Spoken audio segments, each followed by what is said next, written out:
been entirely dismantled in the intervening years, and the area returned to farmland.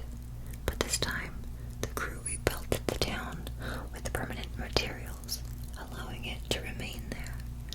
Today, Hobbiton is a popular tourist attraction, and one I really hope I get to visit in my lifetime. I really want to go. Ian Holm filmed all his scenes in the UK.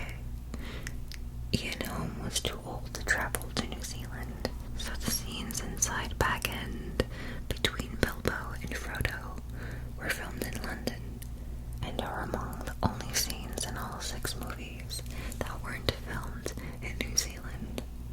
For the subsequent shots outside Bag End, Elijah Wood filmed his part on the Hobbiton in Matamata, while Holm was in front of a green screen in the UK. The footage was then composited together. Balin was meant to have a mustache. Balin actor Ken Stott wanted the audience to see his mouth while he talked, so at the last minute he persuaded Jackson to let him remove the stash from his costume. Bag End was expanded for this movie. The pantry and the drawing room in Bag End are never seen in The Lord of the Rings, so they had to be designed and built for The Hobbit. These ponies are horses in disguise. In order to give the impression that the dwarves are riding small ponies, the crew disguised full-size horses.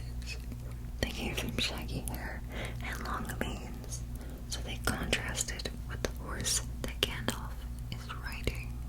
The movie had a code name. All the scripts for An Unexpected Journey had the title Little Rivers on them. The fake title came from this montage, and Jackson stated that he deliberately tried to come up with a boring name as possible, so no one would pick the script up